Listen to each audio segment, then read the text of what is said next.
ಕಳೆದ 2 ದಿನಗಳಿಂದ ಕುದೂರು ಸಮೀಪದ ನವಗ್ರಾಮದಲ್ಲಿ ಚಿರತೆ ಪ್ರತ್ಯಕ್ಷವಾದ ಹಿನ್ನೆಲೆಯಲ್ಲಿ ಗುರುವಾರ ಮಧ್ಯಾಹ್ನ ಮಾಗಡಿ ಅರಣ್ಯ ಇಲಾಖೆ ವತಿಯಿಂದ ಚಿರತೆಯನ್ನು ಹಿಡಿಯಲು ಕುದೂರು ಸಮೀಪದ ನವಗ್ರಾಮದಲ್ಲಿ ಬೋನ್ ಇಡುವ ವ್ಯವಸ್ಥೆಯನ್ನ ಮಾಡಲಾಯಿತು.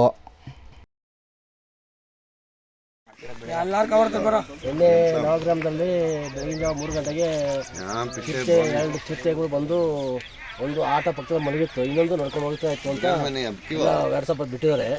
ಅದು ನಮ್ಮ ಮುಸ್ಲಿಂ ಮುಖಂಡ ಒಬ್ಬ ಬಿಟ್ಟಿದ್ದಾನೆ. ಅದಾದಮೇಲೆ ಎಲ್ಲರೂ ಗೊತ್ತಾಗಿದ್ದು ನಾವೆಲ್ಲ ಫಾರೆಸ್ಟ್ನವ್ರಿಗೆ ಎಲ್ಲರೂ ಫೋನ್ ಮಾಡಿ ಈ ಥರ ಆಗಿದೆ, ಊರು ಮಧ್ಯೆ ಬಂದು ಒಂದು ಎರಡು ಚಿರತೆಗಳು ಬಂದು ಈ ಥರ ತೊಂದರೆ ಕೊಡ್ತಾಯಿದ್ದಾವೆ, ಏನೋ ಸೂಕ್ತ ಕ್ರಮ ತಗೊಳ್ಬೇಕು ಅಂತ ಹೇಳಿದಾಗ ಅವ್ರು ಬಂದು ಇವತ್ತು ಶೀಘ್ರವಾಗಿ ಬಂದು ಬೋನನ್ನು ಇಟ್ಟಿದ್ದಾರೆ. ಮುಂದೆ ಏನಾಗುತ್ತೆ ನೋಡೋಣ ಸರ್. ಕೆಲವರೆಲ್ಲ ಅದು ಚಿರತೆ ಬಂದಿಲ್ಲ, ಏನೋ ಎಡಿಟ್ ಮಾಡಿ ಹಾಕೋರೆ ಅಂತ ಅಂದ್ಬಿಟ್ಟು ಹೇಳ್ತಾರೆ. ಚಿರತೆ ಅಜ್ಜಿ ನೋಡ್ರೆ ಗೊತ್ತಾಗಲ್ಲ ಸಂಬಳ, ಅದನ್ನ ಅಜ್ಜಿ ಓಡಾಡ್ತಾರೆ, ಅಜ್ಜಿನೇ ಕಾಣಿಸ್ತಾ ಐತೆ, ಸುಳ್ಳು ಹೇಳಕ್ಕದನ್ನ ಹೇಳಕ್ಕಾಗಲ್ಲ. ಸುಮ್ಮನೆ ಯಾರು ಸೃಷ್ಟಿ ಮಾಡಿಬಿಟ್ಟಿದ್ರೆ ಅನ್ಬೋದು.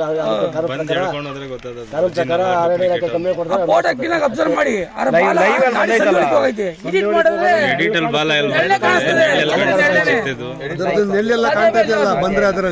ಎಲ್ಲ ಸುಮ್ಮನೆ ಬಿಡಕ್ಕಾಗಲ್ಲ.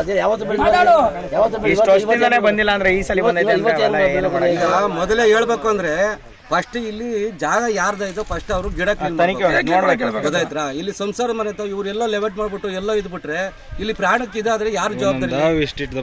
ಸುಮ್ಮನೆ ಸರ್ವೆ ನಂಬರ್ ಯಾರು ಅವರು ಬಂದು ಇದ್ ಮಾಡ್ತಾರೆ. ಸುಮ್ಮನೆ ಇವರು ಲೆವೆಟ್ ಮಾಡಿ ಎಷ್ಟೋ ವರ್ಷಕ್ಕೆ ಬಂದ್ಬಿಟ್ರೆ ಇಲ್ಲಿ ಮಕ್ಕಳು ಮರಿ ಜೀವಗಳು ಹೋದ ಬಳಿ ಜವಾಬ್ದಾರಿ ಯಾರು ಕೇಳ್ಬೇಕು? ಫಸ್ಟ್ ಅದು ಸೂಕ್ತ ಕ್ರಮ ತರಬೇಕು. ಪಂಚಾಯತಿ ಕಡೆ ನೋಟಿಸ್ ಕೊಡಕ್ಕೆ